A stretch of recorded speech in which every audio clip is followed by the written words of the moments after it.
Hello student, human and disease का lecture number 6 है। आज हम लोग पढ़ेंगे lymphoid organ, active and passive immunity, vaccination and immunisation, allergy और ऑटो इम्यूनिटी के बारे में। इसके पिछले लेक्चर में हमने टू टाइप्स के सेल्स के बारे में पढ़ा, टू टाइप्स ऑफ लिम्फोसाइट के बारे में पढ़ा था, B lymphocyte and T lymphocyte. B lymphocyte के बारे में बताया था जो एंटीबॉडी बना के बॉडी को एंटीजन के प्रति प्रोटेक्ट करती है, जबकि टी लिम्फोसाइट कोई एंटीबॉडी फॉर्मेशन नहीं करती है, वो खुद जाके एंटीजन से लड़ती है, फाइट करती है। और उसके आगे हमने बताया था एंटीबॉडी के बारे में 5 टाइप की एंटीबॉडी, IgG, IgGA, ऐसे करके हमने 5 बताए थे। जिससे उसके बाद एक मोनोमर बताया था, एक पेंटामर, ऐसे करके बताया था। उसके बाद फिगर बताया था एंटीबॉडी का जो वाई शेप का था। एन टर्मिनल पर एंटीबॉडी अटैच होता था। एक एंटीबॉडी पे 2 एंटीजन बाइंडिंग साइट होती हैं, ऐसे करके समझाया। आज हम पढ़ेंगे लिम्फॉइड ऑर्गन के बारे में। ये 5 रीडिंग कंप्लीट करना है NCERT से। चलिए तब देखते हैं लिम्फॉइड ऑर्गन। देखते हैं लिम्फॉइड ऑर्गन क्या होते हैं। सबसे पहले ये ऐसे ऑर्गन होते हैं जहाँ पर लिम्फोसाइट्स का ओरिजिन, मैचुरेशन एंड प्रोलिफरेशन होता है। मतलब जो बी लिम्फोसाइट और टी लिम्फोसाइट के बारे में पढ़ा था, उनका ओरिजिन, मैचुरेशन एंड प्रोलिफरेशन इसी ऑर्गन में होता है। उसे कहते हैं लिम्फॉइड ऑर्गन। तो इसका डिफिनेशन क्या लिखेंगे? ऑर्गन विच ऐसे organ which origin and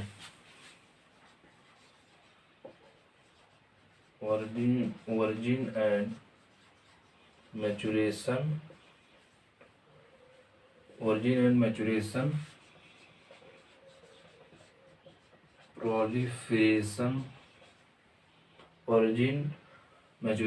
proliferation, of lymphocytes occurs। ऐसे ऑर्गन जहाँ पर लिम्फोसाइट्स के ओरिजिन मतलब उत्पन्न होते हैं, मैच्योर होते हैं और प्रोलिफरेट होते हैं। प्रोलिफरेट मतलब वो एंटीजन से लड़ने के लिए तैयार होती हैं। ये 2 टाइप की होती हैं। Lymphoid organ is 2 type. First, primary lymphoid organ, दूसरी सेकेंडरी लिम्फॉइड ऑर्गन।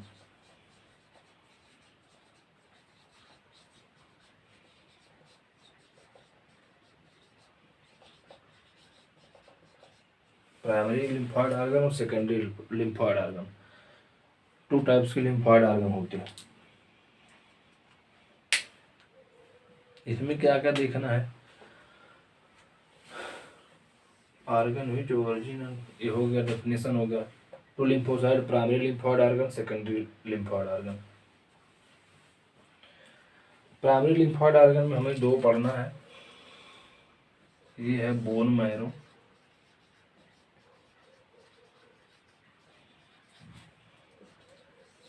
बी है थाइमस। ए है बोन मैरो, बी है थाइमस। सेकेंडरी लिम्फॉइड ऑर्गन बहुत सारे हैं, जिसमें से ए है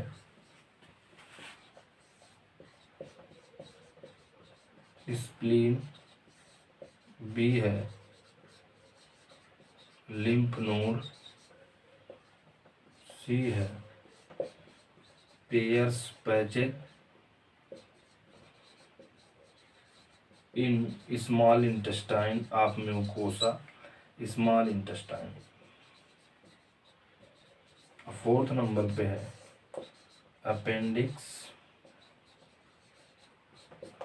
स्प्लीन हो गया, लिम्फ नोड हो गया, pairs patches of small intestine हो गया, अपेंडिक्स हो गया।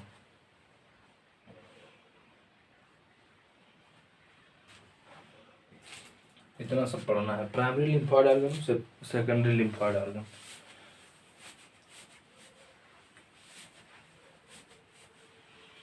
ओके,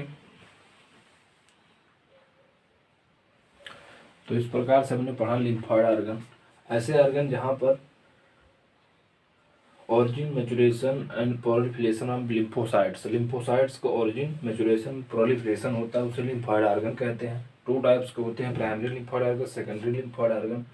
प्राइमरी लिम्फॉइड ऑर्गन उसे कहते हैं जहाँ पे इमेच्योर लिम्फोसाइट डिफ्रेंशिएट होते हैं एंटीजन को लड़ने के लिए, मैच्योर किए जाते हैं, मतलब वहाँ पे मैचुरेशन होता है प्राइमरी लिम्फॉइड ऑर्गन में। जैसे बोन, एग्जाम्पल बोन मैरो और थाइमस के।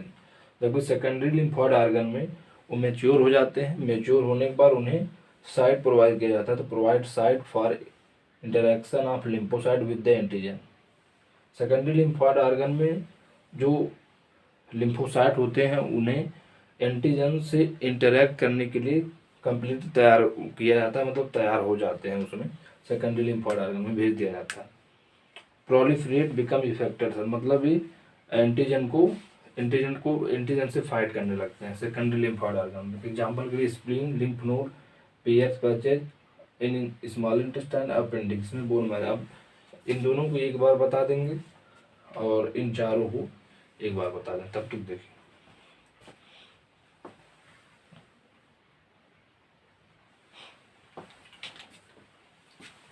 अब लिम्फॉइड ऑर्गन टू टाइप्स से, primary lymphoid organ, primary lymphoid organ. Primary lymphoid organ में दो एग्जांपल, बोन मैरो और थाइमस। बोन मैरो के बारे में एनसीईआरटी लिखती है कि ये मेन लिम्फॉइड ऑर्गन है जहाँ पर all blood cell including lymphocytes are produce. जितने भी ब्लड सेल्स हैं बोन मैरो में, जैसे आरबीसी है, डब्ल्यूबीसी, प्लेटलेट्स हैं, इंक्लूडिंग लिम्फोसाइट, वो वहाँ पे प्रोड्यूस होते हैं और इसे मेन लिम्फॉइड ऑर्गन भी कहते हैं। दूसरे नंबर पे आता है थाइमस। थाइमस जो बताया एनसीईआरटी, वो लोब्ड ऑर्गन है at a time of birth. Lobed organ है जो हार्ट के नज़दीक है और beneath the breast bone. Beneath the breast bone मतलब ब्रेस्ट बोन के नीचे, हार्ट के नज़दीक और ब्रेस्ट बोन के नीचे प्रेजेंट होता है, लोब्ड ऑर्गन है। बर्थ के समय पे क्यूट लार्ज होता है, मतलब बड़ा होता है। जैसे जैसे उम्र बढ़ती जाती है, जैसे जैसे एज इंक्रीज होती है, उसका साइज रिड्यूस करता जाता है, छोटा होता जाता है। At a time of puberty very small हो जाता है, प्यूबर्टिक समय पे बहुत छोटा हो जाता है। और टी लिम्फोसाइट के लिए एक special potential, both bone marrow and thymus provide micro environment for development and maturation of T lymphocyte. Bone marrow और थाइमस दोनों मिलकर टी लिम्फोसाइट के मैच्योर होने में बहुत हेल्प करते हैं। और हम बताया था टी का मतलब, टी लिम्फोसाइट में टी का मतलब है थाइमस।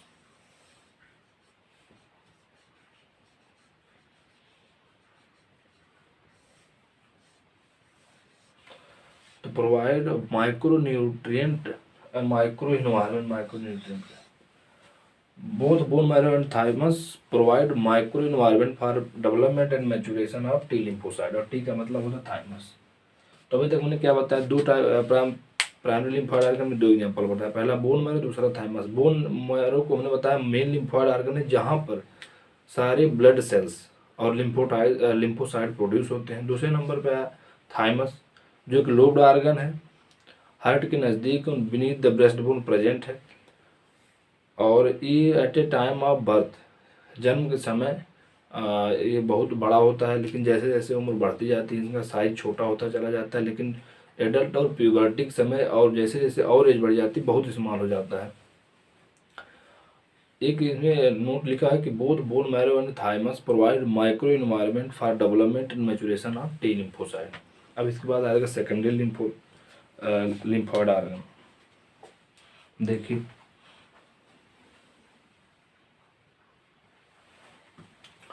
सेकेंडरी लिम्फॉइड ऑर्गन, जिसके एग्जांपल है spleen, lymph node, tonsils, pair, patches of small intestine, appendix, और एक लास्ट में आता मॉल्ट। अभी समझाते क्या मेनली सेकेंडरी से लिम्फॉइड ऑर्गन में हम क्या देखते हैं, लिम्फोसाइट को एंटीजन से इंटरेक्ट होते हैं, जहाँ पर ऐसे ऑर्गन जहाँ पर एंटीबॉडी, हाँ एंटीबॉडी या लिम्फोसाइट्स इंटरेक्ट होते हैं एंटीजन से, वैसे ऑर्गन को हम लिम्फॉइड ऑर्गन कहते हैं। एग्जाम्पल के लिए स्प्लीन, स्प्लीन एक लार्ज बीन शेप ऑर्गन है, mainly contain lymphocyte and phagocyte, act as a filter of blood by trapping blood borne micro organism और लार्ज रिजर्वॉयर ऑफ एरिथ्रोसाइट्स। क्या बताना चाह रहा है, स्प्लीन एक लार्ज बीन शेप ऑर्गन है, तो इनके शेप के बारे में बता दें। और स्प्लीन जो मेनली काम करता है लिम्फोसाइट्स एंड फैगोसाइट्स को अपने अंदर रखता है। लिम्फोसाइट को आपको पता चल गया, जो लिम्फोसाइट्स को रखता ही रखता है, लेकिन साथ में फैगोसाइट्स को भी रखता है और ब्लड को फिल्टर करते रहता है, उसमें से जो माइक्रो ऑर्गेनिज्म उसको ट्रैप कर लेता है। तो act as a blood filter by trapping blood borne micro organism और large reservoir of erythrocyte, RBC इसमें सबसे ज़्यादा पाया जाता है। अब आता है दूसरे नंबर पर लिम्फ नोड, जो स्मॉल सॉलिड स्ट्रक्चर है, ये भी ट्रैप माइक्रो ऑर्गेनिज्म या एंटीजन।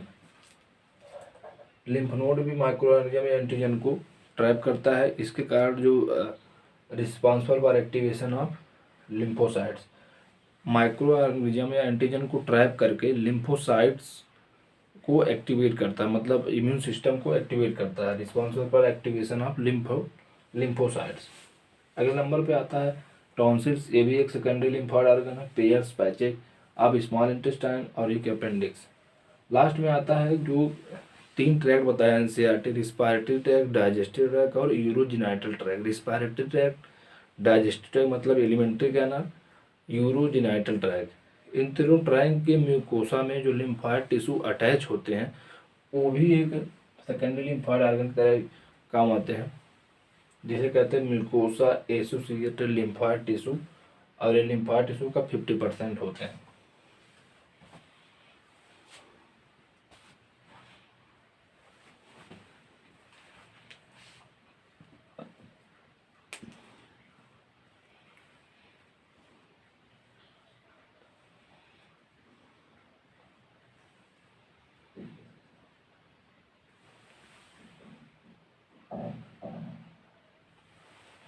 आगे नंबर पे एक्वायर्ड इम्यूनिटी।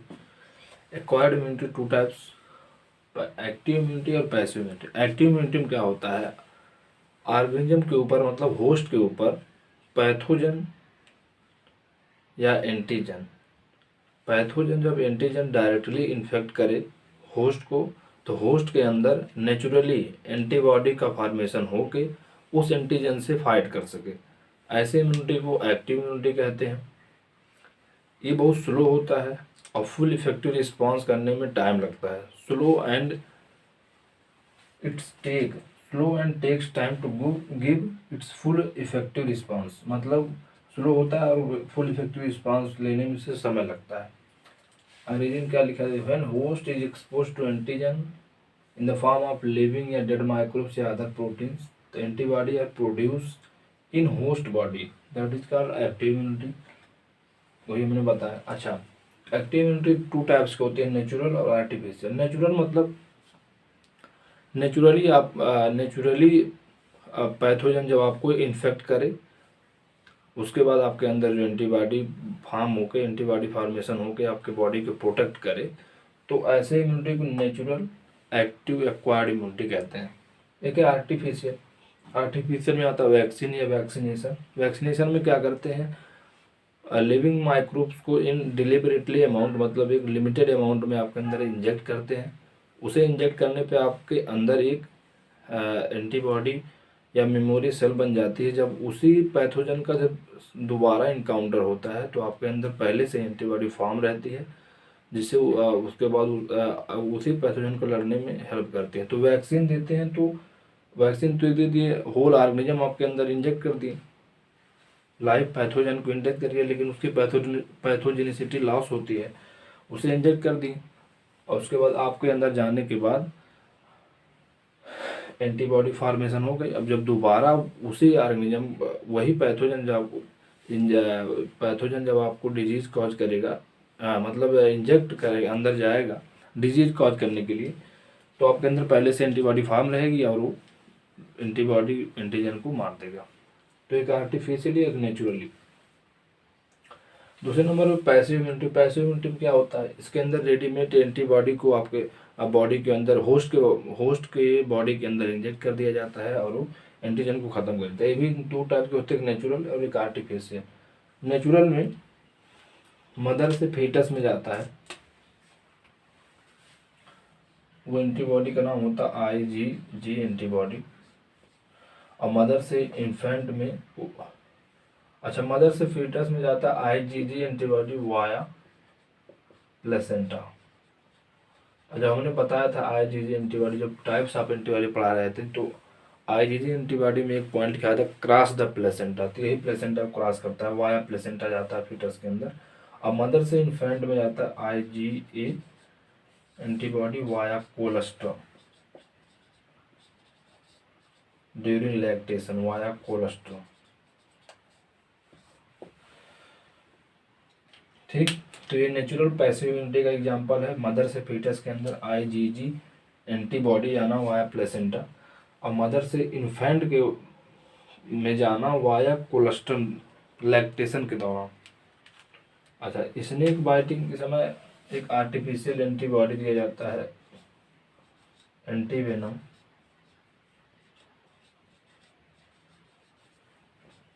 और टिटनस के समय दिया जाता है एंटीटॉक्सिन।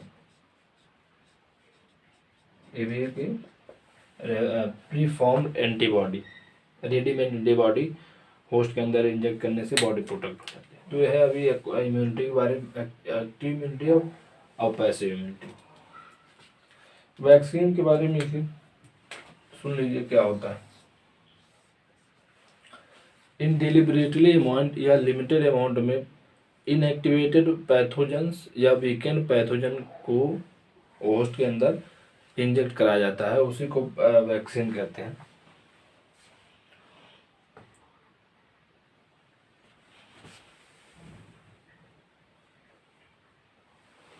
अगले नंबर पे वैक्सीनेशन एंड इम्यूनाइजेशन। इसका मतलब क्या है, जो वैक्सीनेशन इम्यूनाइजेशन है ये बेस्ड ऑन है मेमोरी पे, memory of the immune system पे बेस्ड होता है। अच्छा, एक शब्द है वैक्सीन, इसके बारे में देखते हैं क्या होता है। वैक्सीन का मतलब होता है having live whole pathogen in deliberate amount. Vaccine के अंदर क्या होता है, पैथोजन को पूरा लाइव रखते हैं लेकिन इन डेलिबरेट अमाउंट, एक लिमिटेड अमाउंट में। लाइव होता है, एटीन्यूटेड होता है, मतलब वो इनएक्टिव होता है पैथोजन। इनएक्टिव पैथोजन का मतलब होता है कि उसकी पैथोजेनिसिटी लॉस हो गई होती, सिर्फ एंटीजेनिसिटी होता है, क्योंकि अगर उसे हम जब होस्ट के अंदर इंट्रोड्यूस करें तो एंटीजन या पैथोजन की तरह लगे, जिस वजह से होस्ट के अंदर एंटीबॉडी प्रोड्यूस हो। इसलिए इनएक्टिव पैथोजन का मतलब होता है एंटीजेनिसिटी इंटैक्ट रहती है लेकिन पैथोजेनिसिटी जिससे डिजीज कॉज होता है वो लॉस कर दिया जाता है। उसका तीन टाइप के वैक्सीन होते थे, first generation vaccine, second generation, third generation vaccine. First generation vaccine के अंदर हम क्या करते हैं, होल पैथोजन को हम इंट्रोड्यूस कर देते हैं होस्ट के अंदर, लेकिन by chemical treatment. Chemical treatment के अंदर हम क्या करते हैं, केमिकल ट्रीटमेंट में हम क्या करते हैं कि उसके पैथोजेनिसिटी को हम लॉस कर देते हैं, बस इतना करते हैं। अब केमिकल ट्रीटमेंट में दो आता है, एक फार्मेलिन सोल्यूशन के अंदर अगर डाल देंगे तो जो एंटीजन है उसका पैथोजेनिसिटी लॉस हो जाएगी, या उसे थर्मल ट्रीटमेंट कर देंगे, बहुत टेम्परेचर दे देंगे तब भी उसकी पैथोजेनिसिटी लॉस हो जाएगी, एंटीजेनिसिटी बच जाएगी लेकिन पैथोजेनिसिटी लॉस हो जाएगी। दूसरे नंबर पर आता है सेकंड जनरेशन वैक्सीन।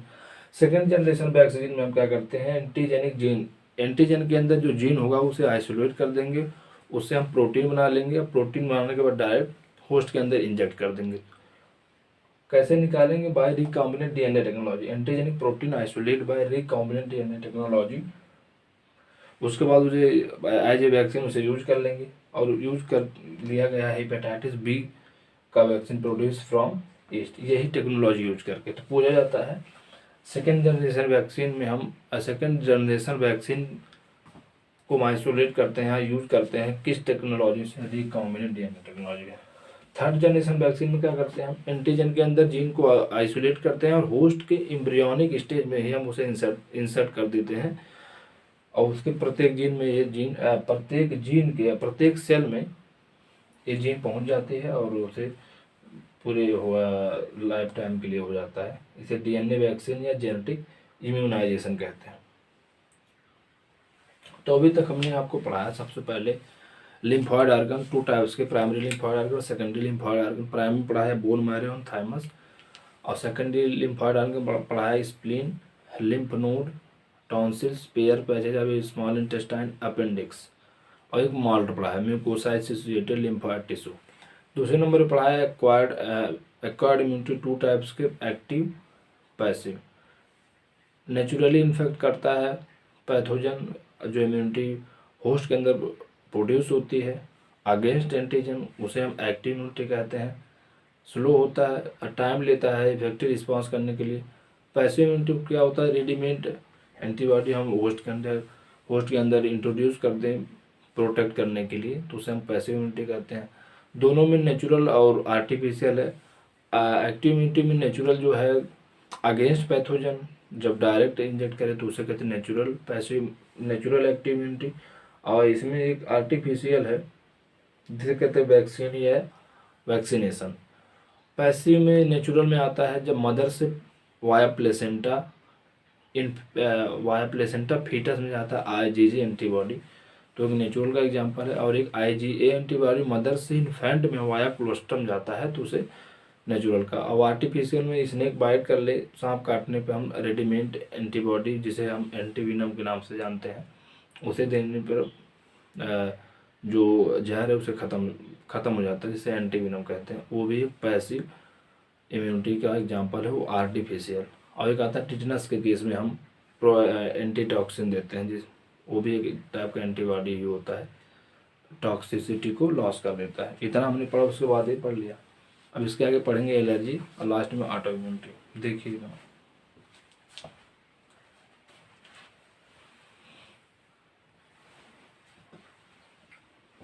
अगले नंबर पे आता है एलर्जी। एलर्जी क्या होता है, सबसे पहले मैं एनसीईआरटी लिखती है एलर्जी के बारे में। अगर आप ऐसे जगह पे जाते हैं जहाँ पर जाने पे आपको सांस लेने में दिक्कत हो, आँखों में पानी भरा है, स्नीजिंग, छींक आने लगे, तो ऐसे जगह पे हमारा इम्यून सिस्टम ज़्यादा रिस्पॉन्स करने लगता है। Aggregated response of the immune system to certain antigen present in environment is called allergy. Hyper active हो जाता है इम्यून सिस्टम, ऐसे जगह चले जाए जहाँ पे हमारा इम्यून सिस्टम हाइपर एक्टिव हो जाए, उसके कारण जिस कारण इम्यून सिस्टम हमारा हाइपर एक्टिव होता है, ऐसे सब्सटेंस को हम एलर्जेंस कहते हैं, जैसे माइट, डस्ट, धूल ढक्कन में, पॉलन द्वारा, एनिमल डेंडर द्वारा। उस समय जो एंटीबॉडी प्रोड्यूस होती है IgE, और जो सिम्टम आते हैं sneezing, watery I, running nose, difficulty in breathing. Sneezing छींक आटे, आँखों में पानी भर जाता है, रनिंग नोज, नाक बहने लगती, डिफिकल्टी, सांस लेने में दिक्कत होती है। अच्छा, ये क्यों होता है, तो टू केमिकल्स रिलीज होते हैं, हिस्टामिन और सेरोटोनिन, इसके द्वारा एलर्जी कर होता है। इसका ट्रीटमेंट है, जब हिस्टामिन रिलीज होता है उसके अगेंस्ट में एंटी हिस्टामिन और एड्रेनलिन और स्टेरॉइड्स, जो कार्टिसोल होता है, ये जो इम्यून सिस्टम को, जो हाइपर एक्टिव इम्यून सिस्टम होता है, उसे रिड्यूस कर देता है। इसका टेस्ट कैसे कहते हैं, इसके टेस्ट को हाइपोसेंसिटाइजेशन टेस्ट कहते हैं। इसमें क्या होता है, एक किट एलर्जेंस का एक किट लाते हैं, उसमें एलर्जेंस के एक स्मॉल अमाउंट दे के होस्ट को चेक करते हैं किस में दिक्कत हो रहा है, किस में सिम्टम्स आ रहे हैं, तो ऐसे चेक करते हैं। उस टेस्ट को कहते हैं हाइपोसेंसिटाइजेशन टेस्ट। एलर्जी के बारे में हमने बताया कि ऐसे सब्सटेंस जो इम्यून सिस्टम को हाइपर एक्टिव कर दें, उसे हम एलर्जेंस कहते हैं, और इस फिनोमेना को हम एलर्जी कहते हैं। टू केमिकल्स के रिलीज होता है, हिस्टामिन और सेरोटोनिन, और इसके टेस्ट को हम कहते हैं हाइपोसेंसिटाइजेशन टेस्ट। इसमें क्या करते हैं हम कि स्मॉल डोज ऑफ एलर्जेंस का एक किट लाते हैं, उसमें जो एलर्जेंस का हमें लगता है किसका करना है, तो उसका एक्सपोजर करते हैं। जब होस्ट या ऑर्गेनिज्म के अंदर सिम्टम दिखाई देते हैं, हमें पता चल जाता है इस चीज़ से एलर्जी है। इसका ट्रीटमेंट हम एंटी हिस्टामिनिक, एड्रेनलिन और कॉर्टिसोल मतलब स्टेरॉयड का हम इस्तेमाल करते हैं। जो हाइपर एक्टिव इम्यून सिस्टम को वो ओवरकम कर देता है, रिड्यूस कर देता है। ठीक,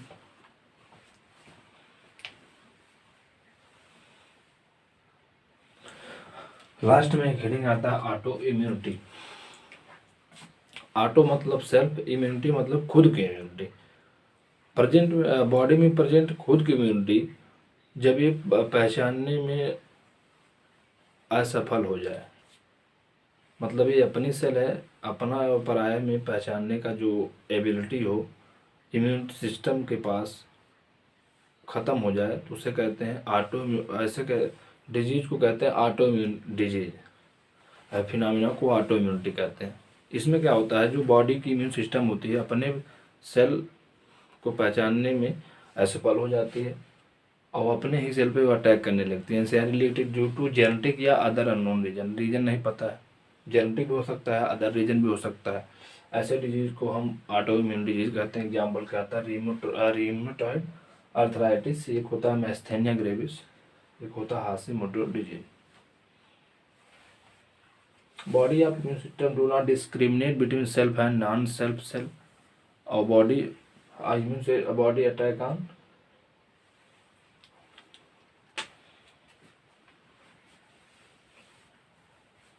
body attack on cell में immune system